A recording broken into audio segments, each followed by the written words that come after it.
The laburnum top, second stanza. In the first stanza we saw that the autumn has stricken the laburnum tree. Stricken is the third form of which verb? Strike. Okay? Strike. Strike, struck, stricken. Okay? And stroke is another word, another verb. Stroke, stroked, stroked. Strike, struck, stricken.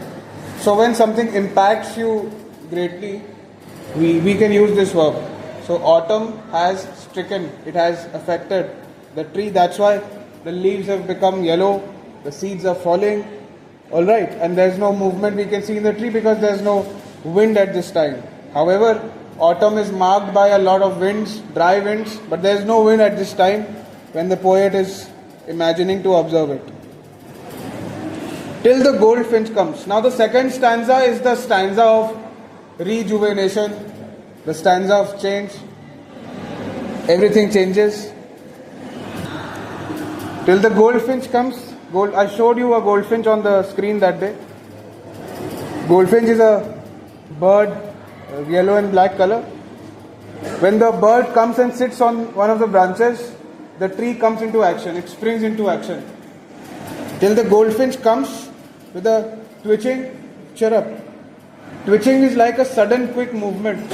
Sometimes there's a twitching in your eyes. Twitching happens in your eyes. Sometimes twitching happens in one of the muscles of your bodies. Okay, that is called twitching, which is involuntary. Do you understand what is involuntary? Involuntary reflexes are those reflexes over which you do not have any control. Okay, they will happen because they're going to happen. You cannot control them. So with a twitching chirrup, this chirrup, this chirping of the bird is a very sudden thing. It comes and it suddenly chirrups, it tweets. And what happens? The tree bursts into action. Remember that chapter in class 8, the selfish giant? Okay. In that chapter, the little boy who was crying when the giant lifts him up and makes him sit on the tree, the entire tree becomes golden and comes to life. The same tree which was white moments ago, it was white, it was devoid of any life, devoid of any existence. The tree had sprung into action. Similarly here, but here there is no angel because you are no more in class 8. You are in class 11. You can understand that it's only elements of nature that interdepend on each other. So we give each other a purpose. When we take a flower, we smell it, we enjoy its fragrance. We have given the flower a purpose, but we also realize the purpose of our nose at the same time. God has given us this sense so that we can smell things. So everything eventually finds its purpose. Okay, and we are interdepending on each other. That means that we are helping each other realize our purposes in life. There's a lot of philosophy also. That's why if you talk, you're going to miss. Till the goldfinch comes with a twitching chirrup, it suddenly chirrups. This is an alternate spelling of the word chirp, chirping, chirp, chirping. So there is a sudden and quick movement, a suddenness, and with that suddenness, that sort of suddenness, that sort of haste is transferred to the tree through the bird. So when the bird chirps suddenly, that suddenness is passed on to the tree. The tree comes into action. A startlement. The word startle means surprised. So the tree is surprised. It's like a shock wave has passed through the tree and the tree springs into action, bursts into action. A suddenness, a startlement at a branch end. So something has happened at one of the branches only on the end of that branch. But what's happening on the end of that branch is slowly moving and shifting to the entire tree. So it's like induction. If you understand what is induction, mutual induction. This energy that the tree is experiencing now has been transferred to it by the bird. A suddenness, a startlement at a branch end. So whichever branch the bird was sitting on, the activity took place only on that branch. But then it slowly transformed the entire tree. The tree has burst into action. I'm repeatedly using two phrases. springs into action, bursts into life, bursts into action. Okay, because this is how the tree will appear to be lively. It was lifeless in the previous stanza, but now it is lively. So you can see the contrast between the two stanzas. Then sleek as a lizard and alert and abrupt, she enters the thickness. So till this time, the bird was at the end of a branch.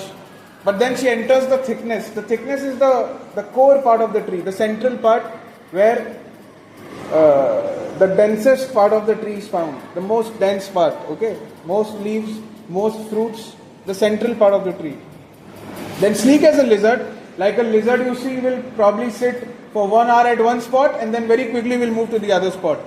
This is how lizards, they are very agile and very quick. Similarly, the bird sat there for a few moments at the branch end and very quickly, like a lizard. This is a simile, of course, you can understand this sleek as a lizard simile. Then sleek as a lizard and alert and abrupt. Very alert, very abrupt, very sudden. She moves suddenly to the central part of the tree, the core of the tree. The tree awakes from its slumber, from its deep sleep. It seems that the tree was sleeping, but now it has awoken. She enters the thickness and a machine starts up. Now look at the impact on the tree. The tree had already become lively, but now it seems like a machine has started. See, the bottom line is all of us are machines. All creatures, all trees, all human beings. You study this in biology, that we are all a mix of many machines that are working in our bodies. Be it your respiratory system, your circulatory system, any system that you talk about. Your brain is also a very complex machine. Similarly, a tree is also a machine. You know that, you've studied in class 9 and 10 that a lot of liquids are passing, nutrients are being transported from the ground to the top of the tree. Each inch, each centimeter of the tree is covered by those nutrients. So the ground gives life. The earth beneath the tree gives life to the tree. So the tree is also like a machine. But till now the tree seemed to be completely lifeless. Now the tree has sprung to life. It has come back to life. And a machine starts up. Machine, here in this line we have a metaphor. And what kind of metaphor this is? This is an implied metaphor.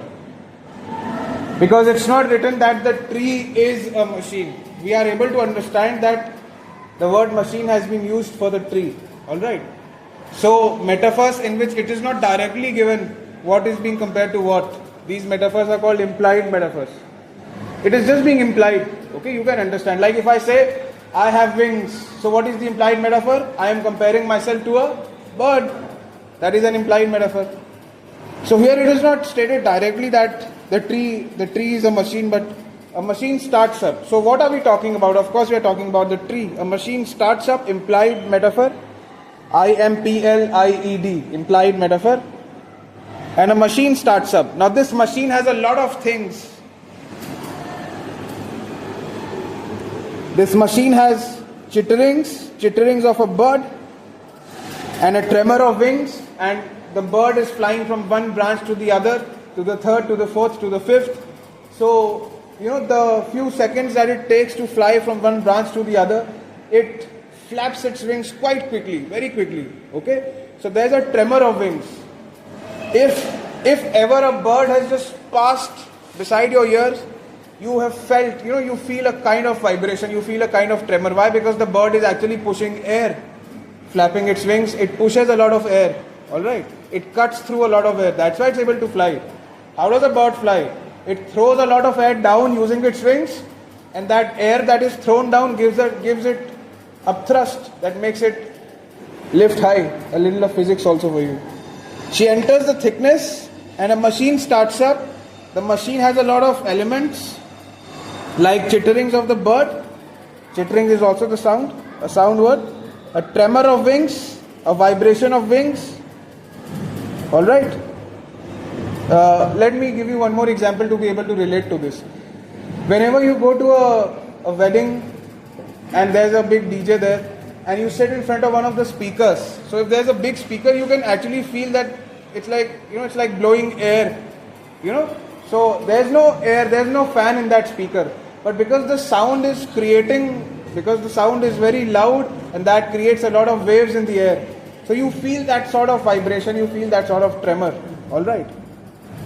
And it also passes through the ground also. You can also feel it through your feet.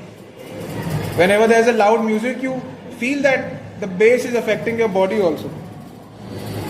So chitterings and a tremor of wings and trillings. Trillings means the high notes that the bird is repeating. High notes, chirping at a very high pitch. The goldfinch has a very sharp voice, a very thin and sharp voice.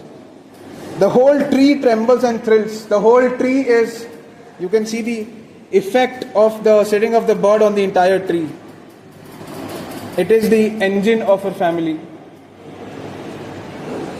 She stokes it full and then flirts out to a branch end.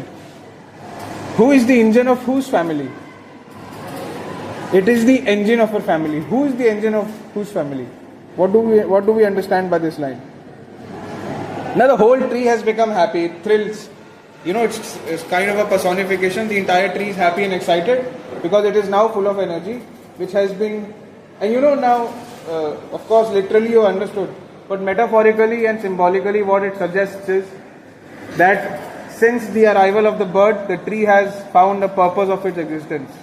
The tree has realized that I exist because of these creatures, and when you realize your purpose in life, you get a burst of energy.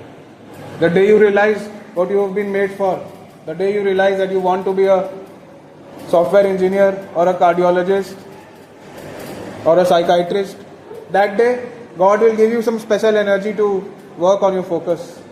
But till the day you realize your purpose in this life, it's not going to happen. So the whole tree trembles and thrills. It is the engine of her family. The tree is the engine of the bird's family. The bird and her fledglings, the babies fledglings, the bird and her fledglings, her children, her babies, they are all dependent on the tree. So it is the engine of her family. The tree is the engine of the bird's family. Why? Because what does an engine do? Like if I ask you what is the engine in our human body, what is that engine? Probably you will either say the heart or the mind, and the brain is a better answer, I believe, because the brain is responsible for everything working properly. Right? So if the brain is the engine of your body, understand, the tree is the engine for the bird's family. Why? Because it is controlling, giving life, giving nourishment to the bird's family. It is the engine of her family. The entire family is dependent on the tree.